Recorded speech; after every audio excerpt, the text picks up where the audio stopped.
was. Because I was always hurt. Right. I'm never happy. I don't get no happy day. My mom's gone. I haven't been happy in years. Right. I've been married twice. Right. And I'm still missing a big part of my life. It's my mother. And it's hard. But KG, I'm really close to KG now. It really strong in all of my kids. I really took straight because KG had been through CPS, came home, got me. I got clean. I did what I had to do. I got myself together. I got my kids back. Right. So KG is just, he tried so hard. Right.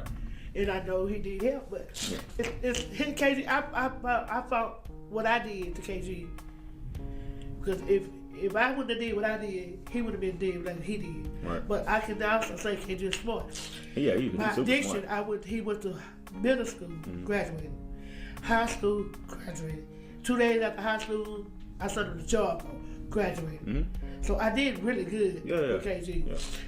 So, but see, the doing is, everything under 18. It's about what you want to do yourself after 18 and how you gonna progress from that point on. So he creative as hell. Definitely a hard worker. And I seen that with my own eyes. And he committed. He very, very, very, very committed. Because he had some ugly girlfriends, and he stick by their side. And that's my guy though. That's my. But he real committed. So what about the youngest, the young boy, the pretty boy, the young boy? That's the baby.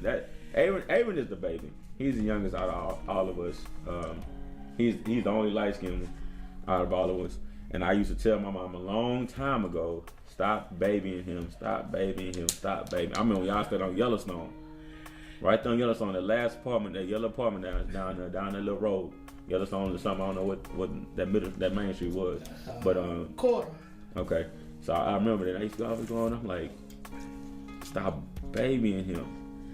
He gonna be a little punk. My baby ain't gonna be a little punk, he gonna be a little punk, I'm telling you. No, he's not. And I ain't mean punk like gay punk, I mean punk like, like soft and all stuff like that.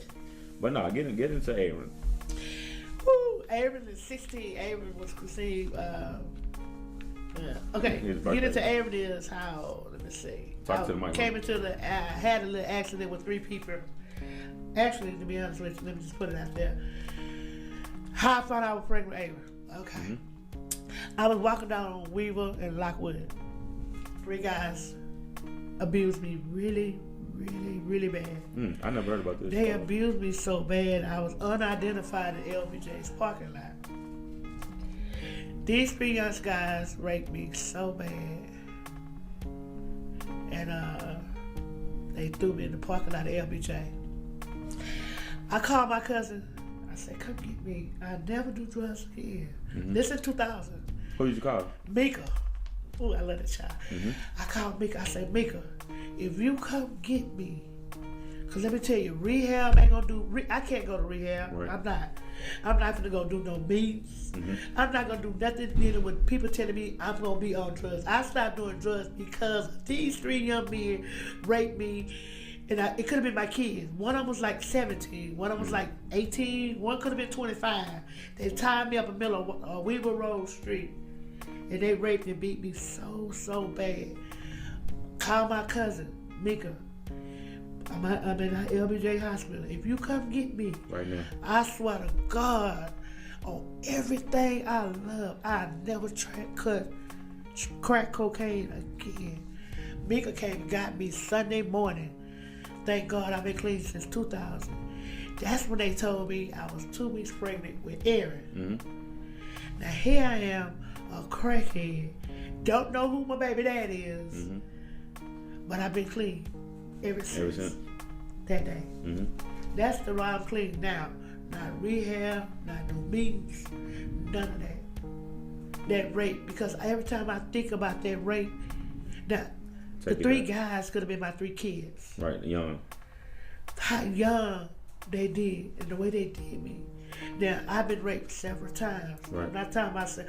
I put myself in that particular meeting. But when the 3 young guys raped me, you didn't put yourself in that situation or predicament. Because when you rape, somebody's taking the authority away from you. Now, you put yourself around these type of people that did these same type of things, but you didn't. It wasn't your doing; it was their doing. Now, I do, and I say this with a lot of, I do blame and fault you for going back to these same type of people that do the same type of things, because after the first time, anytime after that first time, you putting yourself in danger. You know what I mean? Now, I think the reason you go back to these type of people because you got a forgiving heart. And it's like, no matter how many times you stomp on my face, I'm going to give you a chance. I'm going to give you a chance. I'm going to give you a chance. But, as an adult, you got to sit back. Like, every time after that first time, it's your fault. Because you should not go back to the same people that do the same kind of harm. But even if you try to move on, you wind up finding another person that you think that's showing you glitter and gold up front, and they do the same thing the last person did. You're like, damn, I'm trying to leave this situation, and I go back to another person, and they got the same kind of situation. So I'm trying to get out of this, and I go right back into the same thing. So it wasn't your fault. It was them, because they took something away from you that was yours. But you gotta understand that it's not their fault, my fault. It's the situation I put myself in. Correct. Because I'm the one jumping in and out of cars. I knew I could die today or tomorrow. But when you have pain, like I have pain, I still suffer for this one pain of my mother. Right. It's always gonna happen. It's always it is gonna what happen. It is. There's no wrong with but that. everything I did on the streets, I was named the best hoe of the corner. And I did what I did because I really chose to do it. Right. I didn't have to get out there in the streets. Right.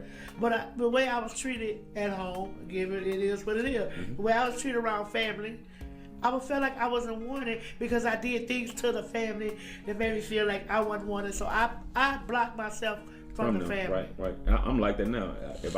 I block myself. If I don't like somebody, I shut it down. I shut it down. And the crazy part is, it's good. I'm gonna tell you why it's good. If somebody do me something bad, and it's only people that I love, if they about to take me out of character, I just shut it down. It ain't no more conversation. And it's not that I don't love you, I don't care about you. It could be one more little tick or something, and I might blow your brains out your head because I love you that much, and I dare you to play me like that. You see what I mean? So when you tell me just right now that you separate yourself from people, I'm like that. That's how I am. I'm gonna separate myself from you because I might hurt you, and I can be around somebody that try to do me some bad. That if I don't know you, I'm like, all right, but for somebody I love and I care about, I'm not just gonna say nothing to you because one more tick and it's a wrap. It's a wrap. And I'm not gonna feel bad about how I'm gonna do you because you pushed me to the point that you hurt my feelings. You see what I mean? Right. So and I say you hurt my feelings because you know how you know me, you know how to trigger me. So why would you do these certain things to me? Now this other person that don't know nothing of me, he or she don't know how to trigger me. Right. So you gotta pass. You can you can say whatever your mama jokes and all the good old stuff. Like you don't know me, that's right. fine. You know what I'm saying? But you know me. So why are you playing with me like this? But I'm a killer right there because I can go on and on. But so let's we'll kill a conversation about Aaron. So let's move on to the death of my young brother. Like you hurt me that night. I hurt you. What happened? You hurt me. You came to me and you were so mean. You was like, oh my God, you were so mean before you went to college to me. You don't even remember. It was late one night. I remember. And I think you said you had a dream that your brother was going to be dead. Okay, I got that. No, it's not what I said. I don't remember what you said, but you came to me that day. I'll tell you exactly what I said. Okay. The day before we was about to go back to school.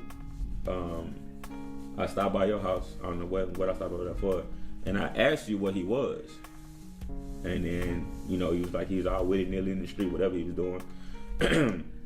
And I told you, it wasn't even no night that that would have made you mad over what I said. What I think it is because of what I said and it happened like that. That's probably what made you mad. But what I was telling you was I had I want to say, I don't think it was a dream. I kind of like seen it, a vision. I had that, and I was like, I don't want to get no phone. And I told you. Yep. I was like, I said, I said, go out there in these streets and get him. Whatever you gotta do to get him, because the thing was, you was probably on your last straw trying to get him out the streets. You know what I'm saying? And when I say streets, I mean like, he's hanging with wrong people and stuff like that. Not like he was out there, But you was just on your last little limb, and I seen it. It was like, I'm telling you, go do it. It's like, you don't even understand how many times I tried to, like that. I tried. Right, cool. So I understand that. That's why it wasn't like that night. It wasn't like no painful night. It was just that I'm just telling you, like, yo, in this dream or whatever, I'm gonna get a phone call. I'm gonna get a phone call that he dead or got killed or something like that, and not much later. The next day. No, it wasn't the next day. The 10th. It was a 10th. No, I was out of school for a long time. It wasn't the next day. Okay. No, it definitely wasn't. No, it wasn't the next day. This was. You died February 10th. Yeah, I know that, but when I was at I think that was we went back to school in January, so it was close. We was back in school in January, so it was very, very close. But I told you that, and as soon as I got the phone call, I'm just like, this is what I'm talking about. This is exactly what I'm talking about. When he was grown, I went to get, PT didn't want to stay with me. PT was stealing from me so bad. Mm-hmm. I was clean. I gave him everything I had. Mm-hmm. He didn't want to stay with me. Right. You cannot make him stay with me. He didn't want to be there. He robbed me so bad. He stole everything I was there. I seen some things. He didn't have to do me like that. I really got clean to be, I got clean on my own with my cousin's help.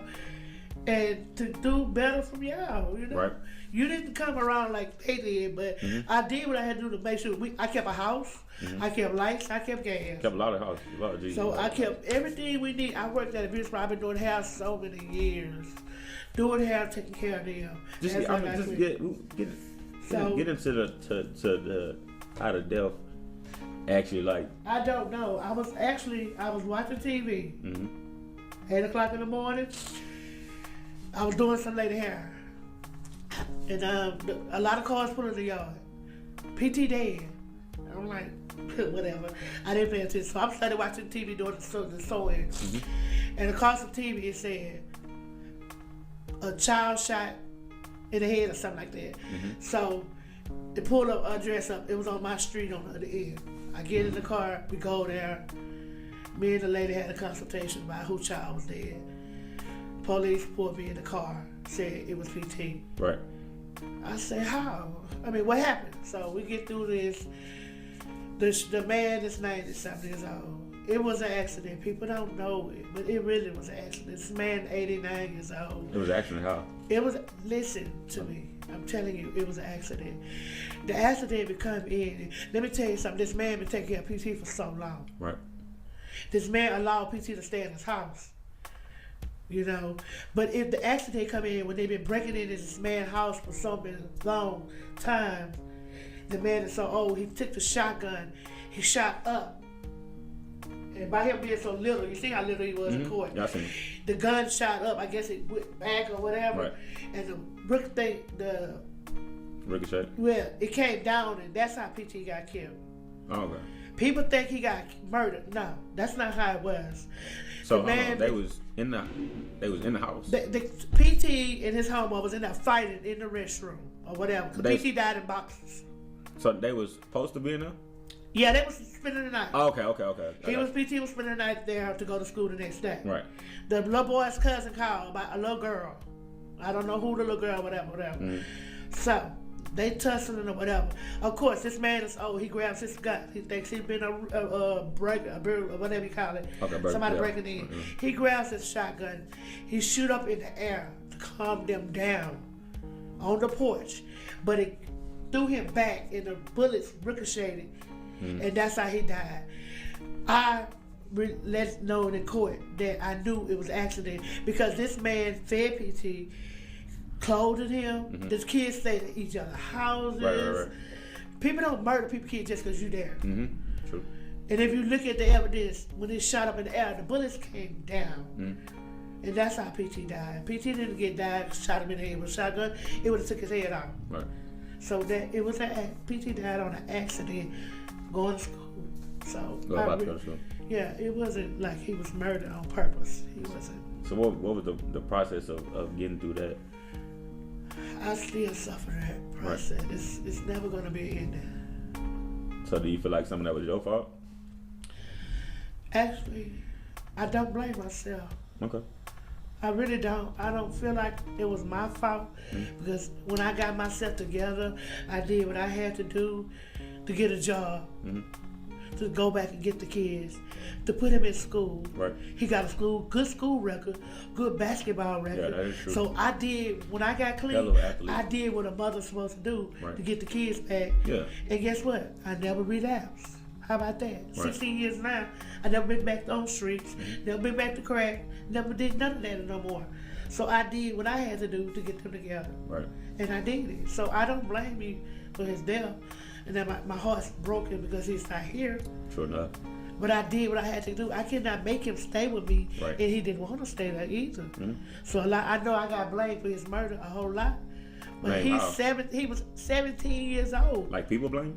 Oh, yeah. You know, but it really didn't matter how they felt about me, right? Because I knew in my heart, even though he wasn't staying with me, where he was going to school every day. He definitely even though he stayed with other people, I was still at that house taking him to school. Wherever he stayed, I still made sure PT had to go to school. So I don't blame myself for his death, not at all. Right.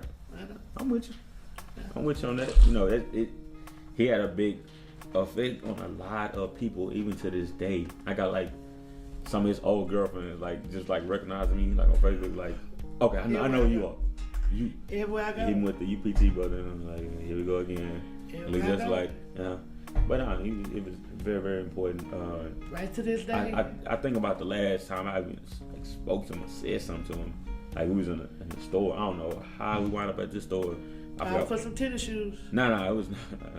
It was it was a grocery store, and I see him, and I don't know who I was with. Sitting my just spoke with him a little bit, and I think I had gave him some money. I think, I think so. And but we didn't talk for a long time because it was like just in passing. And it's like, okay, I see you, boom, boom, then like that. So, but I don't remember the last words. Like I don't remember the last time we spoke about it. After we seen each other, and till that happened. Actually, before PT died, I had him locked up at Brentwood. And I say, PT, I did all these drugs. I need you to chill because if you don't, something gonna happen. So I'm gonna lock you away for a year.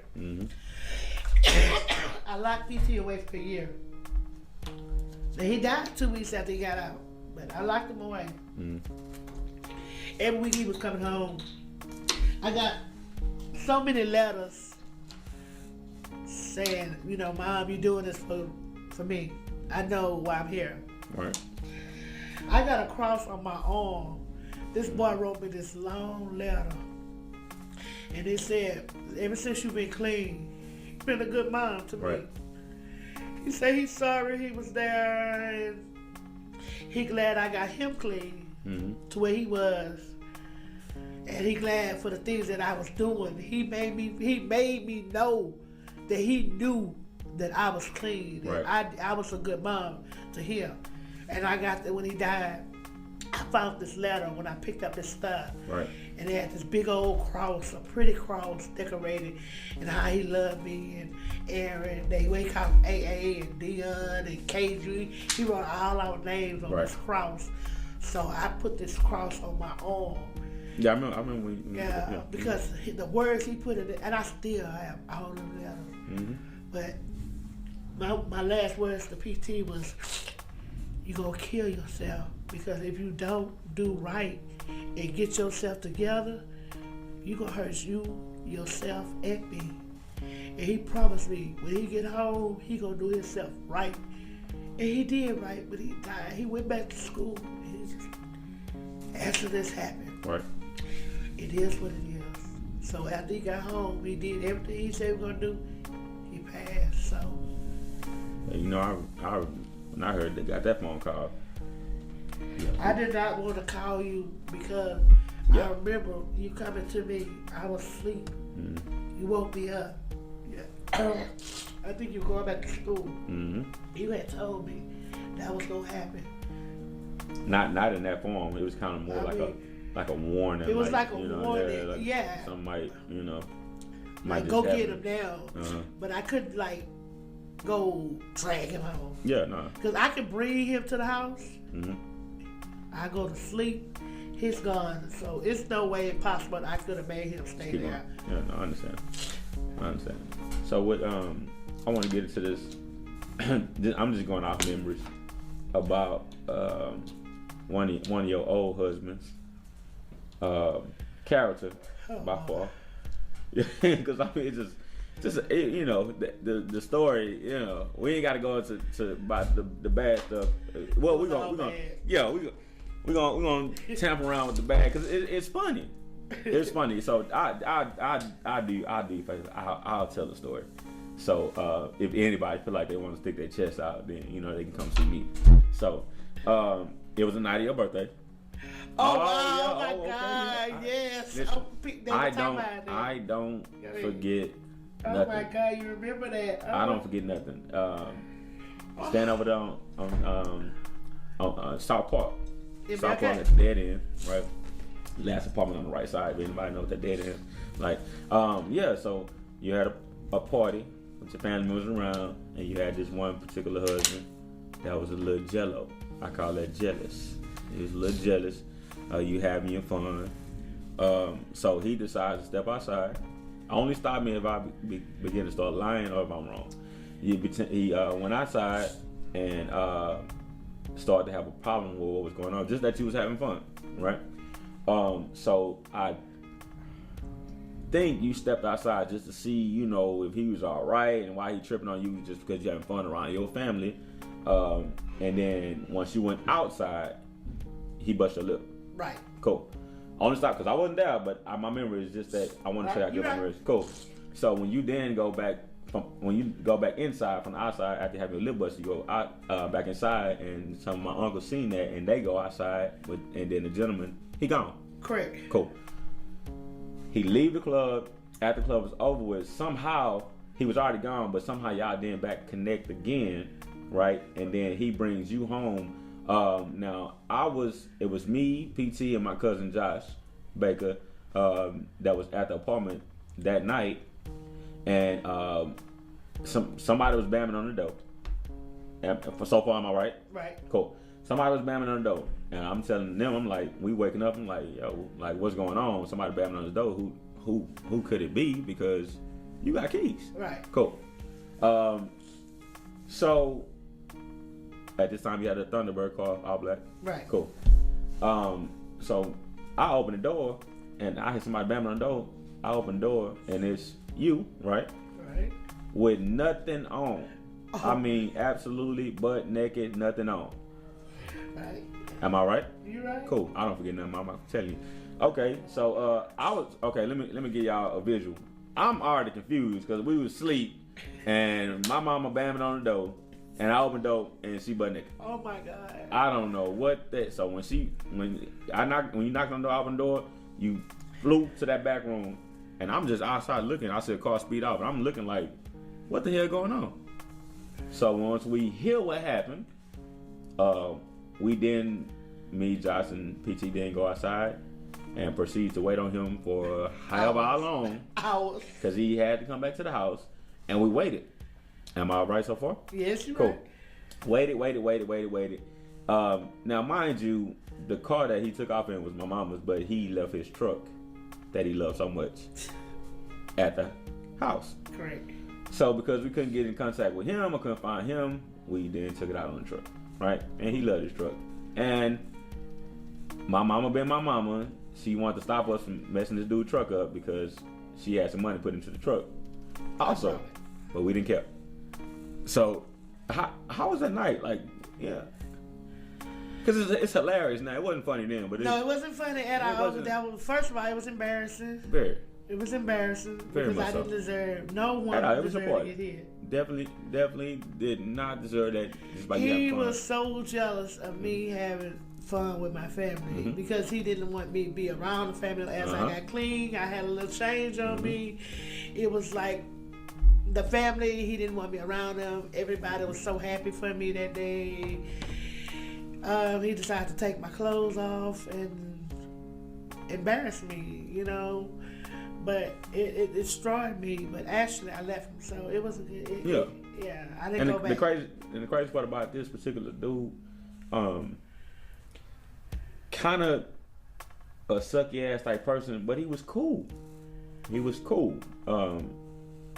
I just think he was just doing too much, and I say that because after you decided to depart from him, I think he didn't realize that I had something good, and I messed it up. Oh yeah.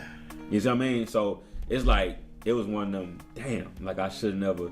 And I seen that with my own eyes. You know what I'm saying? Because I mean, up until that point, I ain't like him after that. But he, you know, he was cool. Right. You know what I'm saying? And I think what made him a little bit cooler because he had a daughter, sons, and he brought them around, and we then became cool with them. Right. You know what I'm saying? So it was like right. It was like a family thing to the point where they was just over there with you, just like, yo, it's Momz, right? Yeah. So yeah, but you know, it was just him on the bad end of that stick, and you know, but it's all good. He remarried. You know what I mean? And her man now is good, quiet as hell. I experienced a small problem with them, and once again I'm getting woke up out my sleep, and they coming from the club, probably the same damn club. This is years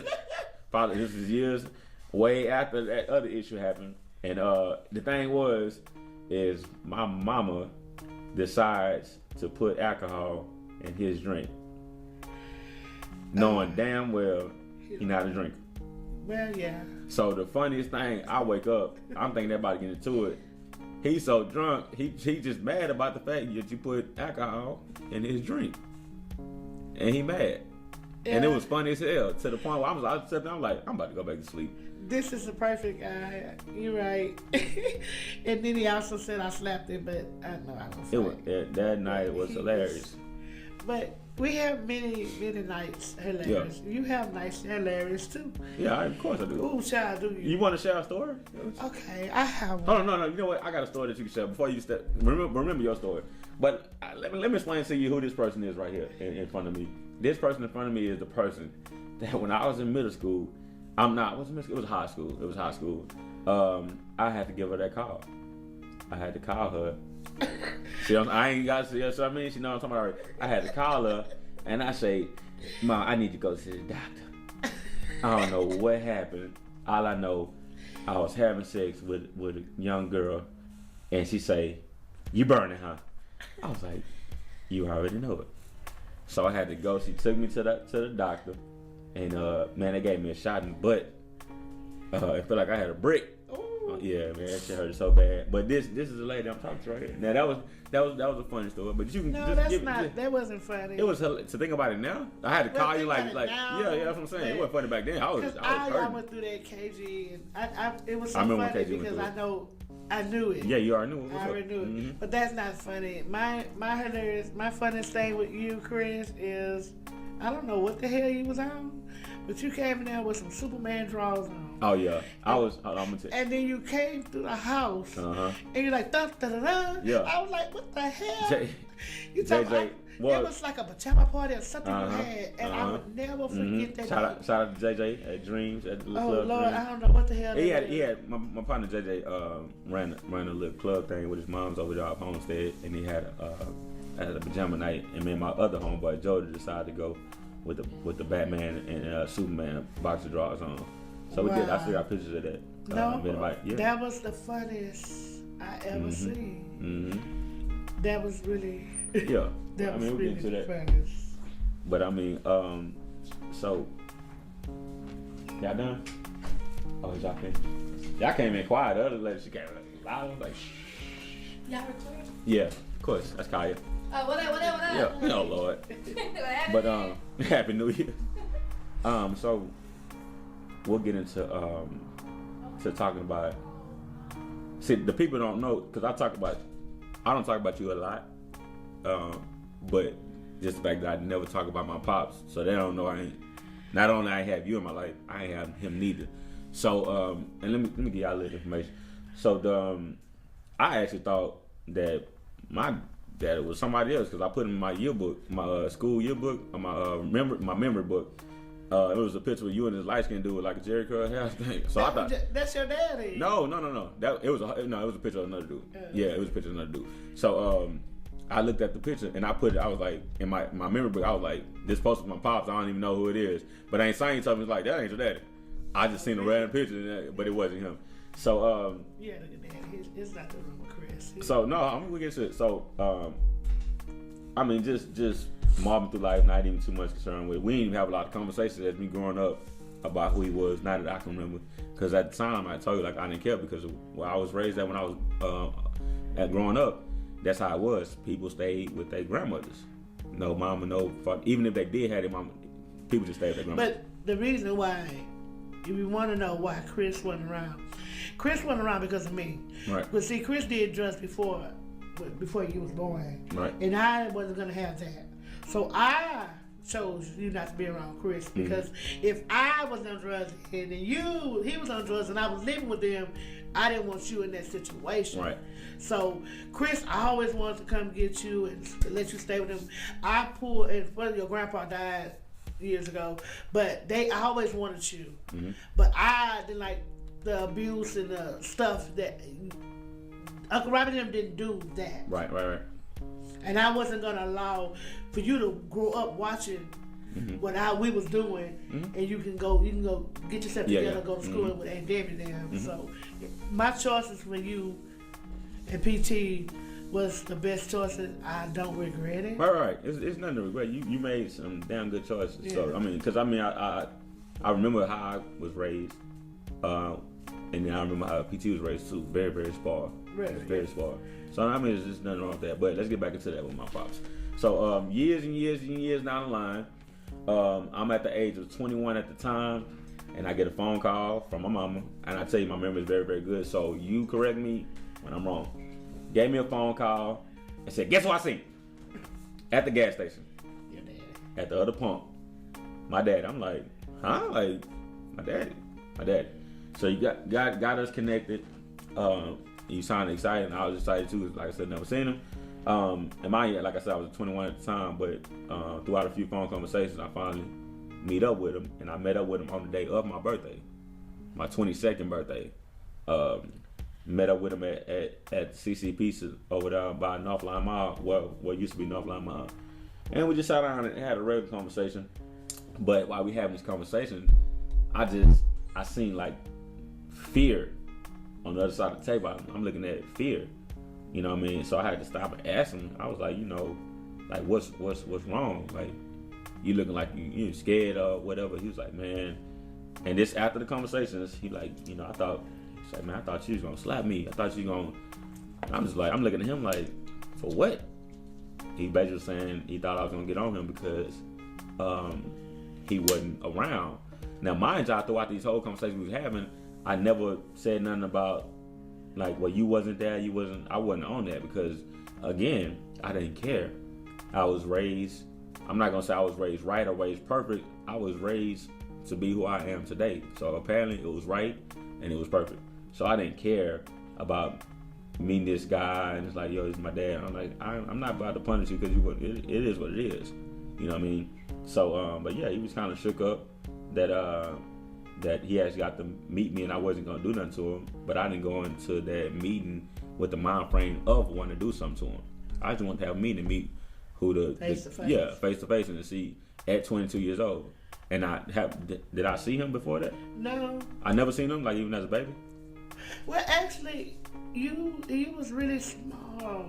But see, your daddy was doing a little bit too much for me. So first time I seen him was I called you when you was 21. So it's not like I knew where he was. I didn't look for him because he was doing something that I wasn't trying to be a part of that time. Yeah, I got you. So no, he didn't get when he was a baby a little bit, but the whole growing up years he wasn't around. Okay, so what high school level did he finish? Actually, your daddy probably 11 or 12.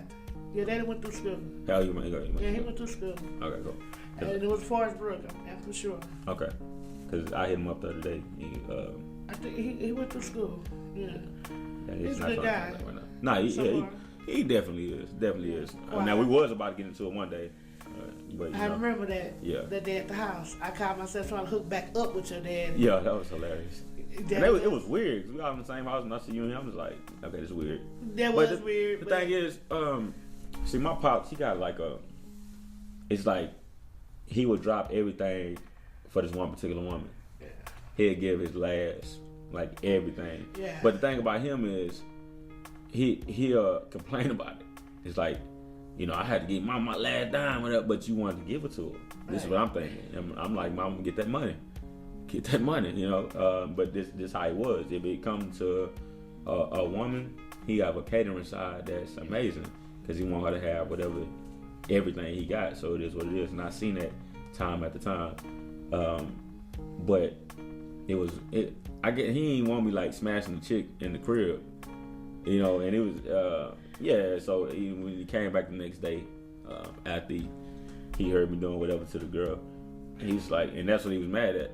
And I told him he don't. And I was like, huh? Like, and that's why we like, I'm like, because when I got out, I was like, you frustrated because I'm in smashing the chick, and it threw me all the way. I was like, oh, we gotta get into it now because I don't know what you meant. I remember that. But the only time I ever got heated at him, the only that time. And probably that's the last time we probably seen him.